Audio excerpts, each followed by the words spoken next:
Hi everyone, welcome back to my YouTube channel. I hope कि आप सब बहुत अच्छे होंगे। तो फ्रेंड्स, लास्ट पार्ट में हमने देखा था कि अपनी वेडिंग के बाद वांग जी कुछ अजीब सा बिहेव करने लग गया था। उसे लग रहा था कि जो विंग उसके साथ है वो उसका विंग नहीं है। उसकी ऐसी हरकतें देखकर शिचेन और जंगशा तो बहुत ज़्यादा परेशान हो गए थे। इसलिए उन दोनों ने फैसला किया कि वो ये पता लगाएंगे कि जो विंग उनके साथ है वो असली है या फिर नहीं। वांग जी इस चीज़ के लिए बिल्कुल भी अग्री नहीं हुआ, क्योंकि उसे अच्छे से पता है कि ये पर्सन उसका विंग नहीं है। लेकिन वो कुछ नहीं कर सकता था, क्योंकि उसके ब्रदर उसे अकेले नहीं जाने देंगे विंग को ढूंढने। दूसरी तरफ शिचन को कहीं ना कहीं लग रहा था कि वांग जी शायद सच कह रहा है, लेकिन बिना प्रूफ के सब कुछ गड़बड़ हो जाएगा। इसलिए उसने वांग जी को रोके रखा और कुछ लोगों को उसने विंग को ढूंढने भेज दिया, ताकि किसी और को ये चीज़ पता न चले। उन लोगों ने विंग को ब्रेकफास्ट के टाइम से ही टेस्ट करना स्टार्ट कर दिया। सबसे पहले तो उन्होंने उसे मेडिसिनल सूप दिया, जो उसने बिना कंप्लेन के पी लिया। फिर जंगशा ने उसे ऑयल चिली सॉस दिया, जिसके लिए उसने पोलाइटली मना कर दिया। ये देखकर वो सब शॉक हो गए थे, लेकिन शिचेन और लानजान बिल्कुल चुप रहे। ब्रेकफास्ट के बाद जंगशा ने उससे कहा कि वो आज लानजान को लेकर उनके सीक्रेट हेड आउट पर आ जाए, ताकि वो लोग वहाँ पर ड्रिंक कर सके। इस पर विंग ने कोल्ड फेस के साथ कहा, मैं ड्रिंक नहीं करता हूँ। तभी शिचेन ने कहा, ब्रदर इन लॉ, क्यों ना आप आज रात अपनी चिंचिंग प्ले करें। इस पर विंग ने कहा, क्यों, क्या चिंचिंग प्ले करना ज़रूरी है। विंग किसी से भी नजरें नहीं मिला रहा था। तभी जंगशा को गुस्सा हो गया। वो कहता है, तुम्हारी स्वीबियाँ कहाँ हैं। इस पर विंग कहता है, वो मैं। तभी जंगशा फिर से कहता है, सच सच बताओ, तुम कौन हो। ये सुनकर विंग कहता है, जंगशा, कि अब तुम भी मुझ पर यकीन नहीं कर रहे हो। लानजान, तुम तो मुझसे नजरें भी नहीं मिला रहे हो। उसके चेहरे पर जलन और गुस्सा साफ साफ दिख रहा था। वो ज़ोर से कहता है, इसे पाने के लिए मैं वो सब कुछ कर रहा हूँ जो इसे पसंद है, और ये मुझ पर भरोसा भी नहीं कर रहा है। और तुम जंगशा, तुम भी इसकी बातों में आ गई। विंग की ऐसी बातें सुनकर भी लानजान ने कोई रिएक्शन नहीं दिया। वो बिल्कुल अनइंटरेस्टेड लग रहा था। जंगशा, जो कि अभी अभी ये मानने को तैयार हो गया था कि ये विंग नहीं है, अब उसे फिर से समझ नहीं आ रहा कि कौन सच बोल रहा है और कौन झूठ बोल रहा है। क्या पूरी तरीके से लान मेंबर बनने के लिए उसका भाई स्पाइसी खाना नहीं खा रहा, ड्रिंक नहीं कर रहा, और यहाँ तक कि अपनी चेंजिंग भी प्ले नहीं कर रहा। बहुत सारे क्वेश्चन और कन्फ्यूजन से उसका दिमाग फट रहा था, लेकिन फिर भी उसने अपने भाई को कंफर्ट करने के लिए उसके कंधे पर पैट किया। तभी शिचेन, जो कि वांगजी के चेहरे को पढ़ने की कोशिश कर रहा था, उसने सडनली अपनी तलवार निकाली और उसे विंग के गले तक लेके गया। उसके सडन मूवमेंट से वहाँ पर सभी शॉक हो गए थे। लेकिन तभी एक अनएक्सपेक्टेड चीज़ हुई। विंग के चारों तरफ के ब्लैक शील्ड ने शिचेन को दूर फेंक दिया। हाँ, उसने उसे हर्ट नहीं किया, लेकिन उसने उसे विंग के पास भी नहीं आने दिया। अब सबके शॉक चेहरे सरप्राइज में बदल गए थे, यहाँ तक कि विंग खुद भी सरप्राइज हो गया था। पहले तो उसे डर लगा, लेकिन फिर वो खुश भी हो गया।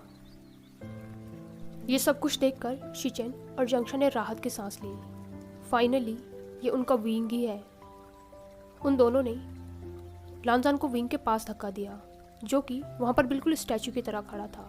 उन्होंने उससे कहा कि उन दोनों को आपस में बात कर लेनी चाहिए और अपने बीच के इस इशू को रिजॉल्व कर लेना चाहिए।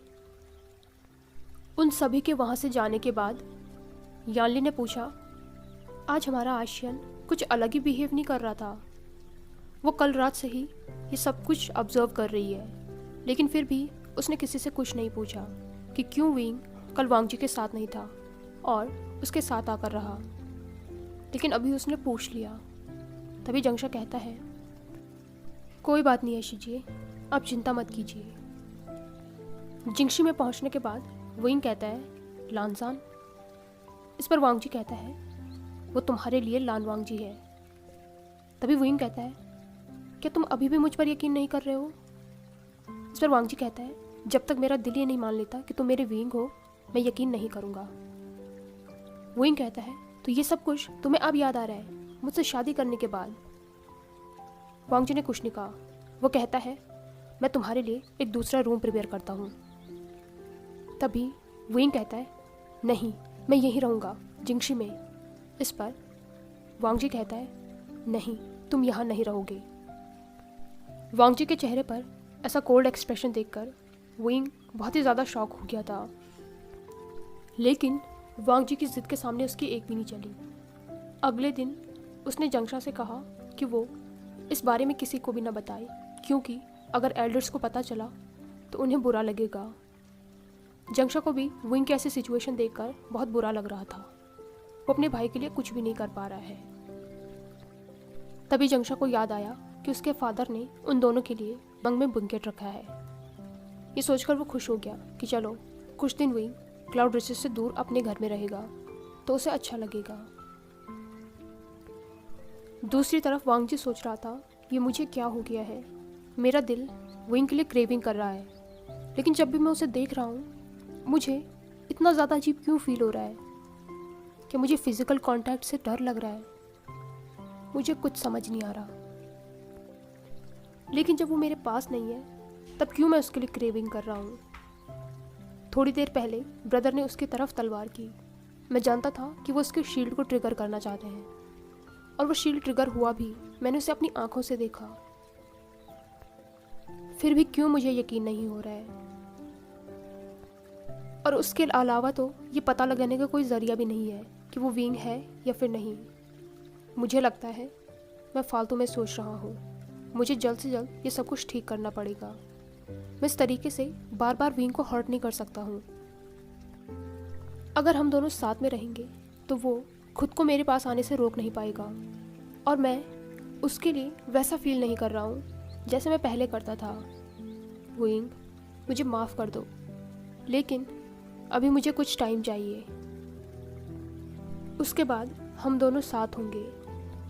हुई सेक्ट में मैडम लेन बहुत ज़्यादा रो रही थी। उनका चेहरा बिल्कुल स्टकी और पेल हो गया था। तभी कुछ गार्ड उन्हें लेकर एक सेल में गए जहाँ पर लैनी की बॉडी रखी हुई थी, जो बिल्कुल लाइफलेस लग रही थी। मैडम लेन उसे देखकर जोर से चिल्लाते हुए कहती है, लैनी, मेरी बेटी। तभी लैनी ने कुछ हरकत की और वो गार्ड अपने मास्टर को ये इन्फॉर्म करने चले गए।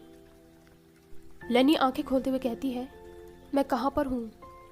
इस पर मैडम लेन कहती है, लैनी, क्या तुम ठीक हो? मुझे पता था तुम्हें जल्दी ही होश आ जाएगा। बेटा, तुम्हें यहाँ पर नहीं आना चाहिए था।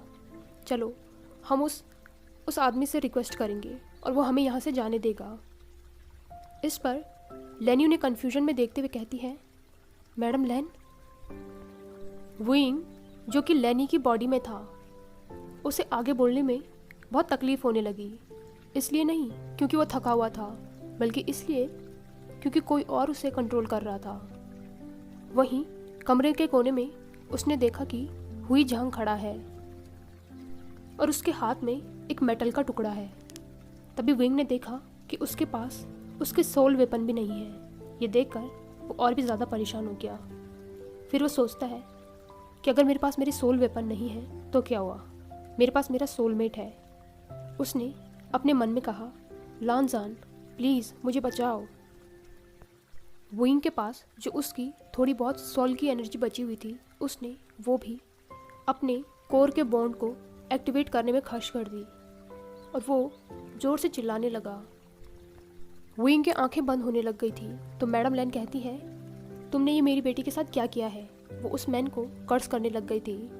तभी हुई झांग भी उस सेल में आया और बाकी गार्ड्स ने मैडम यू के मुंह को बंद कर दिया। वो कहती हैं, अगर तुम मेरे मुंह को बंद भी कर दोगे तब भी मैं तुम्हें गाली देती रहूंगी।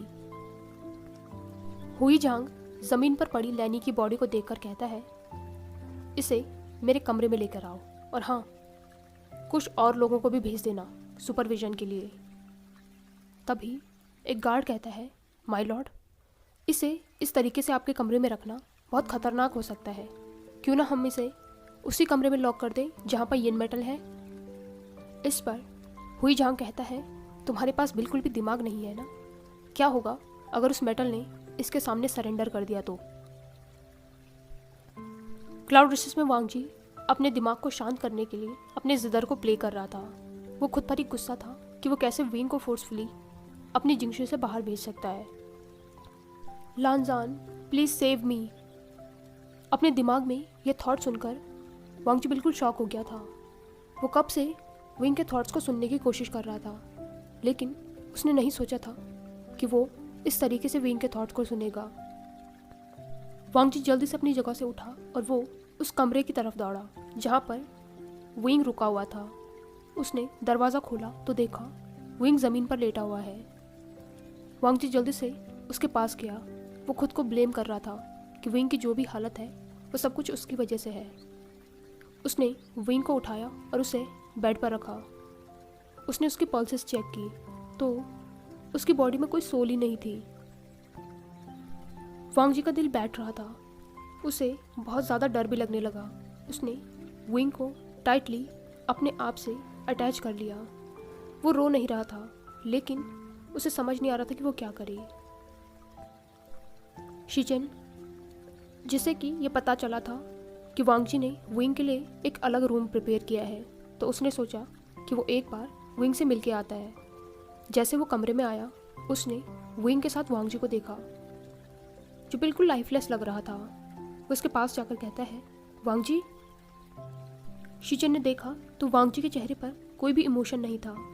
उसने विंग को टाइटली हक करके कहा, ब्रदर विंग। शिचेन भी जल्दी से नीचे बैठ गया और उसने विंग को एक्समाइन करना स्टार्ट किया। उसका चेहरा बिल्कुल पेल हो रखा था। इससे पहले कि शिचेन उसे अपनी स्पिरिचुअल एनर्जी देता, विंग ने अपनी आंखें खोली। उसे देखकर ऐसा लग रहा था जैसे कुछ भी ना हुआ हो। विंग कहता है, वांग जी, मुझे पता था तुम ज़रूर आओगे। जैसे ही वांग जी ने विंग की आवाज़ सुनी, उसने डिस्गस्टिंग में विंग को नीचे छोड़ दिया। इस पर शिचेन चिल्लाकर कहता है, वांग जी, ये क्या कर रहे हो? पहली बार वो लानजान पर चिल्लाया था। उन सबको इग्नोर करके वांग जी कमरे से बाहर चला गया। वो खुद को मन ही मन कर्स कर रहा था कि वो इतना इल मैनर्ड कैसे हो सकता है। जब उसने विंग को वैसे देखा था तब तो उसका दिल बैठ ही गया था। उसे तो ऐसा लग रहा था जैसे विंग के साथ साथ वो भी मर जाएगा। लेकिन जैसे ही विंग को होश आया, वो इतना डिस्गस्टेड क्यों फील करने लगा। वो सोचता है, मुझे खुद पर काबू करने की ज़रूरत है, मुझे ये सब कुछ ठीक करना है। वापस रूम में शिचेन विंग को चेक करना चाहता था कि अभी अभी उसके साथ क्या हुआ था, लेकिन विंग ने उससे कहा कि वो बिल्कुल ठीक है और उसने ऐसे प्रिटेंड किया जैसे अभी कुछ हुआ ही ना हो। लैनी ये देखकर खुश थी कि शिचेन ने उसे ज़्यादा फोर्स नहीं किया, क्योंकि अगर वो उसकी सोल को चेक करता तो उसे पता चल जाता कि विंग की बॉडी में लैनी की सोल है। फिर वो सोचने लगी कि एक पल के लिए विंग की बॉडी से उसकी सोल को बाहर किसने खींचा। यहाँ वांग जी सोच रहा था कि ये उसका विंग ही है, क्योंकि वो उसके थॉट्स को भी अब सुन पा रहा है। उसे ये एक्सेप्ट कर लेना चाहिए। इसलिए वो वापस से विंग के रूम में गया और उसने अपनी गलती को एक्सेप्ट किया। इस पर शिचेन उसे साइड हक करते हुए कहता है, कोई बात नहीं लानजान, उसका ख्याल रखो। लानजान ने विंग से कहा, आज से मैं भी यहीं रहूँगा। लेकिन फिर वो सोचने लगा कि उसे शायद हेवन किसी चीज़ की सज़ा दे रहे हैं जो वो इस पर्सन के साथ रहेगा। फिर वो अपने ही थॉट्स पर रिग्रेट करने लगा कि उसे अपने विंग के बारे में ऐसा नहीं सोचना चाहिए। वांग जी कमरे में एक तरफ बैठ गया। मेड ने उन्हें खाना दिया और उन्होंने चुपचाप अपना खाना खाया। लैनी वांग जी से बात करना चाहती थी, लेकिन जैसे ही उसने वांग जी का वो कोल्ड ऑरा महसूस किया, वो चुप हो गई। वो तो इस बात से खुश थी कि फाइनली आज वांग जी उसके साथ ही रहेगा और शायद आज वो उसके साथ बेड में भी हो। लानजान को पाने का सपना उसका पूरा हो जाएगा। रात होते ही जैसे वांग जी अपनी जगह से उठा, लैनी मन ही मन बहुत ही ज़्यादा खुश होने लगी। वो कहती है, अब मैं अपने गोल के बहुत ही करीब हूँ। वांग जी अब मेरा होगा। लेकिन वांग जी ने उसकी सारी इच्छाओं पर पानी फेर दिया। वो कमरे से बाहर जाते हुए कहता है, मैं इस कमरे को गार्ड करूँगा ताकि तुम सेफ रहो। और उसने बाहर जाकर दरवाज़ा बंद कर लिया। नेक्स्ट डे सुबह सुबह वांग जी शिचन से बात कर रहा था। वो कहता है, मैं लैनी को पसंद करता हूँ। इस पर शिचन कहता है, वांग जी तुम्हारा दिमाग ख़राब हो गया है, ये क्या बोल रहे हो?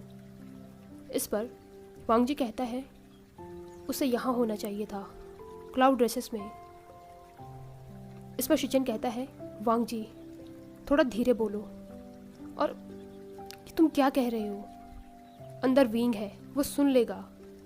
इस पर वांग जी कहता है, वो अभी जागा नहीं है, वो नहीं सुनेगा। अंदर लैनी जो उनकी बातें सुन रही थी वो बहुत ज़्यादा खुश हो गई थी। वो सोचती है, ये सब कुछ क्या हो रहा है? अगर वांग जी उसे पसंद करता है तो उसने उससे क्यों शादी की? और अगर वो विंग को नफ़रत करता है तो फिर वो यहाँ विंग की बॉडी में क्यों है? उसे तो अपनी बॉडी में होना चाहिए ताकि सब कुछ उसके लिए आसान हो जाए। वो वांग जी से इतनी ऑब्सेस थी कि उसके दिमाग में बिल्कुल भी ये ख्याल नहीं आया कि वो लोग इस तरीके की बातें उसके दरवाजे के सामने क्यों करेंगे, वो भी इतनी ज़ोर ज़ोर से। बाहर शिचन ने दरवाजे से वॉइस चेंजिंग स्पेल हटाया। अभी तक जंगशा बोल रहा था वांग जी की आवाज़ में। उन्होंने वांग जी की तरफ देखा जिसने शाई किया। जंगशा कहता है, इसे तो युनशन की जेल में होना चाहिए। उन्होंने गार्ड से कहा, अगर ये बाहर आए तो हमें इन्फॉर्म कर देना। इसके बाद वो तीनों वहाँ से चले गए।